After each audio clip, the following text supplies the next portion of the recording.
बिस्मिल्लाहिर्रहमानिर्रहीम। अस्सलाम वालेकुम नाजरीन, मैं हूं सच डिजिटल के साथ कासिम अली और आप देख रहे हैं सच डिजिटल डायरी। तो आज सच डिजिटल डायरी में हमारे मेहमान हैं सच टीवी नेटवर्क के क्राइम रिपोर्टर आज़म बाजवा। तो आज हम बात करेंगे क्राइम के हवाले से कि शहर में क्राइम के हवाले से क्या सूरत हाल है और आज के दिन शहर में क्राइम के हवाले से क्या मेजर क्राइम हुआ है। इसके अलावा सीसीडी क्या कर रही है और जो हुकूमत पंजाब ने नजायज़ असला के खिलाफ मुहिम शुरू की है वो कहाँ तक पहुंची है। अस्सलाम वालेकुम आज़म। वालेकुम सलाम। कैसे हैं आप? अल्लाह का शुक्र। अच्छा आज़म, ये बताएं कि आज सारा दिन में जो है वो लाहौर में क्या क्या हुआ है और कैसे देख रहे हैं आप अमन व अमान की सूरत हाल सुबह पंजाब में?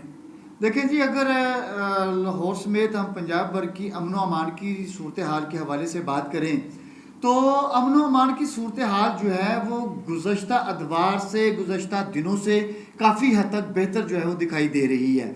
और इसका क्रेडिट मैं समझता हूँ कि ये सीसीडी को जाता है कि उसने जितने भी कानटुटे थे, बदमाश थे, लोगों को जो है ब्लैकमेल करते थे। लेकिन आज़म वो तो ठीक है सारी बात, लेकिन ये जो पुलिस मुकाबले हैं मुबैना, इसका बड़ा जोर शोर हो रहा है। बड़े बड़े नामी ग्रामी जो शोबा सहाफ़त से मुंसलिक अफराद हैं वो फिर सियासतदान जो है वो इसको बड़ा तनकीद का निशाना बना रहे हैं कि ये जो इतनी बड़ी तादाद में लोगों को जो है वो पुलिस मुकाबलों में मार दिया गया है, तो ये क्या है? तो फिर इसमें सुप्रीम कोर्ट की भी एक रूलिंग आई थी, मैंने देखी थी किसी जगह, कि जो जाली मुकाबले हैं ये फसाद फी लर्ज है। तो ये क्या है? देखो क्राइम तो ठीक है काम करना, लेकिन आपके पास बंदा मारना ही वाहिद हल है, आप कैसे इसको करेंगे? देखें, आपने ये मुबैना पुलिस मुकाबलों के हवाले से बात की है तो मेरे ख्याल में ज़राए के मुताबिक अभी तक लाहौर समेत पंजाब भर में 470 मुबैना पुलिस मुकाबले जो हैं वो हो चुके हैं और इनमें 570 के करीब जो हैं जुर्म पेशा अफराद कह लें, आप डाकू कह लें, कुछ भी कह लें, तो वो यानी कि अपने साथियों की फायरिंग से हलाक हो चुके हैं। तो इससे भी काफी हद तक जो है फर्क कितना बताया फिगर आपने? 570 के करीब। 570 अफराद, हाँ जी, जिनमें वो तीफी बट भी शामिल हैं। उसमें तीफी बट भी शामिल है। मैं अभी तक की बात कर रहा हूँ आपसे। अच्छा, ये मैंने स्टोरी बड़ी आजकल तीफी बट की जो है वो काफी, जब से तीफी बट का पुलिस मुकाबला हुआ है तो वो काफी खबरों में आ रहा है। तो तीफी बट की जो जमानत दी थी या जो बातचीत हुई थी, जो ज़राए बता रहे हैं वो क्या है? कितनी फी बट को कैसे पाकिस्तान बुलाया गया, किस बंदे ने किरदार अदा किया, कोई पता है इस बारे में आपको? इस हवाले से अगर हम बात करें तो जिस बंदे ने इनको यहाँ पर बुलवाया उसने गारंटी पर गारंटी दी थी कि आप जो है अदालतों के अंदर अपने जो केस हैं, जो आप पे इल्ज़ामात हैं, आप उसका सामना करेंगे और आप अगर बेगुनाह हैं तो आप बाइज्जत तौर पर जो है बरी हो जाएंगे। लेकिन ऐसा नहीं हुआ। वहाँ पर भी दुबई के अंदर भी मजिस्ट्रेट के सामने तीफी बट को पेश किया गया और दुबई के जो मजिस्ट्रेट थे उन्होंने भी जो है तीफी बट के हवाले से गारंटी ली थी। जब इसको हवाले किया गया अपना जो यहाँ से जो लोग गए थे उनके, तो उन्होंने भी वहाँ पे ये लिख कर दिया था कि इन्हें मारवाए अदालत जो है वो कत्ल नहीं किया जाएगा और ये अपने केसों की जो है वो सामना करेंगे। अब तीफी बट के बेटा भी आ गया और उसको जो है वो बाकायदा तौर पर उसकी दस्तारबंदी की गई और वीडियो भी आपने देखी हो। हाँ जी, ये जो अकबरी मंडी है वहाँ का जो बोर्ड है, जो अकबरी मंडी का ताजर बरादरी का जो बोर्ड होता है इनका कोई, उसका उनको चेयरमैन भी बना दिया गया है और बाकायदा तौर पर उन्हें मार्केट में कर दिया गया है। अकबरी मंडी में वो हो सकता है कि इसके वो सदर भी बने और इस हवाले से उन्होंने आगाज़ कर दिया है अपनी, यानी कि सियासत समझ लें। अच्छा, दूसरी जानिब सीसीडी ने रेड्स भी किए हैं वो मीर बलाज टिप्पू के भाई को पकड़ने के लिए। बिल्कुल, रेड भी किए गए हैं और वहाँ से उन्होंने 2 जो शूटर्स हैं उन्हें गिरफ्तार भी किया है। तो यानी कि ये तासर जाहिर करने की कोशिश की जा रही होगी ना कि देखो हमने सिर्फ आपके खिलाफ कार्रवाई नहीं की, क्योंकि ख्वाजा अजहर गुलशन आपको पता ताजर रहनुमा है बहुत ज्यादा और ख्वाजा अजहर गुलशन तीफी बट के भाई है। तो ख्वाजा अजहर गुलशन मुसलसल जो है वो सोशल मीडिया में देखने को मिल रहे हैं, उनके बड़े बयान चल रहे हैं और वो डायरेक्ट जो है वो टारगेट कर रहे हैं मरियम नवाज शरीफ को, फिर नवाज शरीफ को कि ये उन्होंने जब तिफी भट्ट का वो हुआ तो उन्होंने कहा देखे जी हमें आपने ये तोहफा दिया मियाँ नवाज शरीफ साहब, ये आपकी तरफ से हमें तोहफा मिला है। आपने सुना ना वो? देखिए जी, इनका ताल्लुक तो था ना बहुत ज़्यादा नून लीग में। हाँ। और इन्होंने काफ़ी मेहनत भी की नून लीग के लिए। तो जब इंसान के साथ वो समझे कि मेरे साथ ज्यादती हो गई है तो फिर उसका वो रिएक्ट तो करता है ना। तो अच्छा, वो तो चलो खैर है, ये तो तिफी भट्ट वाला सिस्टम आपको पता पुराना हो गया हुआ है, लेकिन अब ये नजायज असला और फिर सीसीटीवी, आप भी उस प्रेस कॉन्फ्रेंस में थे, वो आईजी की, मैं भी उस प्रेस कॉन्फ्रेंस में था। आईजी की प्रेस कॉन्फ्रेंस में आप पूरी प्रेस कॉन्फ्रेंस उनकी सुने, वो वजीर आला से नीचे नहीं उतरे। आईजी यानी कि खुद को हाँ बिल्कुल क्या बिल्कुल बड़ी ऐसा ही जुमा है। करते रहे हैं सारी चीजों से। आईजी देखो वो वजीर आला से नीचे नहीं उतरे कहीं भी। देखिए जी, वज़ीर आला पंजाब मरियम नवाज शरीफ की ही हदायत है, उन्हीं का विजन है कि पंजाब को, लाहौर को असलहा से पाक करना है आपने।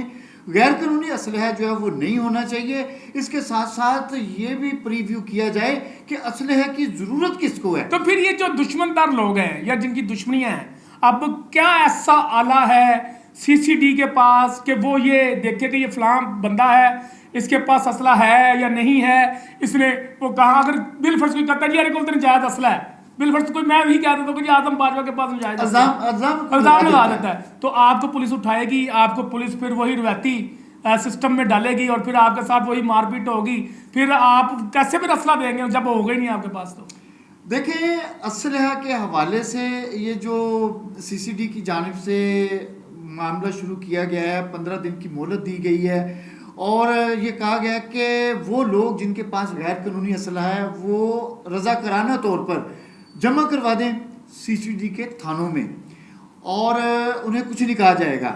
लेकिन साथ साथ ये भी कहा गया कि जिनके पास लाइसेंस भी हैं वो भी अपने लाइसेंस और असला रजिस्टर करवाएंगे सीसीडी के थानों में। और एक अंदाजे के मुताबिक लाहौर समेत पंजाब भर में 20 लाख अफराद ऐसे हैं कि जिनको असला लाइसेंस जारी किया गया है। लेकिन इसमें देखिए कोई मजहबी अफराद भी हैं, फिर इसमें ऐसे बासर अफराद भी हैं जिनकी दुश्मनी है, फिर ऐसे ताजर भी हैं जिनको असला चाहिए, फिर ऐसे सहाफ़ी भी हैं जिनको असला चाहिए, उनकी ज़रूरत है, उन्होंने अपनी हिफाजत करनी है। तो आप कैसे फिर हर बंदे को सिक्योरिटी देंगे अगर आप असला वापस ले लेते हैं? आपने देखा कि शहरियों ने आज खुद अपनी दुकानों में बैठे हुए कई डाकुओं को मारा है।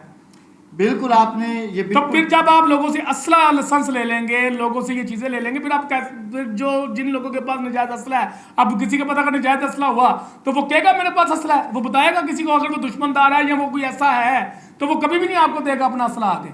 देखें, आपने जिक्र किया उस प्रेस कॉन्फ्रेंस का आईजी साहब की और सीसीडी के एडिशनल आईजी सुहेल जफर चट्टा के हवाले से, तो वहां पर उनके वाज़ेह अल्फाज थे कि जिनकी दुश्मनियां हैं वो दुश्मनियां ख़त्म कर दें या दुबई चले जाएं, दुबई चले जाएं। वो तो उन्होंने मजाकतन मुहावरे के तौर पर बोल दिया। तो अगर कोई दुबई चला जाता तो वहां से भी तो इन्होंने वापस लाना है ना उस बंदे को। तो बात यह है कि असलहा जिस बंदे की ज़रूरत होगी, मेरे ज़हन के मुताबिक, कि एक कारोबारी नोयत देखी जाएगी ना कि इसका कारोबार किस तरह का है, इसको ज़रूरत है कि नहीं है, क्योंकि वो पूछा जाएगा कि कारोबार क्या करते हैं, कितना आप कमाते हैं, क्या है, उसकी फिर बाकायदा तौर पर मेरा ख्याल है कि वो डायरी भी ली जाएगी, उसका चेक करवाया जाएगा मुख्तलिफ इदारों से कि वाकई इसको ज़रूरत है कि नहीं है।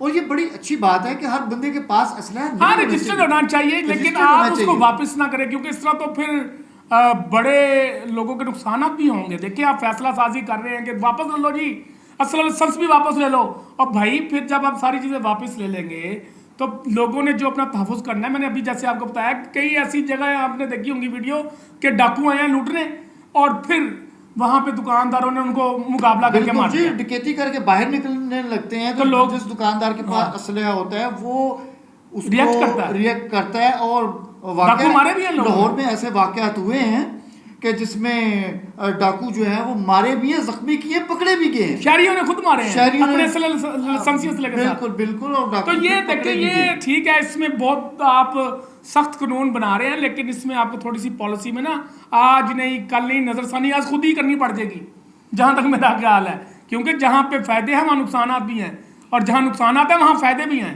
देखें, अगर हमारी वज़ीर आला पंजाब मरीम नवाज शरीफ ने ये फैसला कर लिया है कि लाहौर को, पंजाब को असलहा से पाक करना है, तो फिर ये बहुत अच्छी बात है। आपको पता है कि यहाँ पर जो असलहा डीलर बैठे हुए हैं वो क्या क्या गुल खिला रहे हैं, किस तरह इतनी तादाद में असलहा जो है ये लाहौर में, पंजाब में आ रहा है, और फिर आगे जो है वो बगैर किसी लाइसेंस के इसी तरह वो बेच देते हैं। हालांकि होना ये चाहिए कि जब एक बंदे को लाइसेंस मिल जाए, आपको लाइसेंस अगर मिल जाता है असलहे का, उसके बाद आप वो वाइपन वहाँ पे जाकर खरीदें। ये नहीं कि वाइपन आप पहले ले लें और लाइसेंस आप बाद में बनवाएं, वो पता नहीं फिर बनता है कि नहीं बनता। अब तो आपको पता है कि लाइसेंस पे इस वक्त मुकम्मल अब देखिए ना, होम डिपार्टमेंट की पॉलिसी आ गई है। खैर, बहुत शुक्रिया आजम बाजवा साहब। लेकिन नाज़रीन कराम, ये जो रिपोर्टर डायरी है सच डिजिटल की, ये रोज़मर्रा जो है वो आप तक पहुंचती रहेगी मुख्तलिफ मौज़ूआत के हवाले से।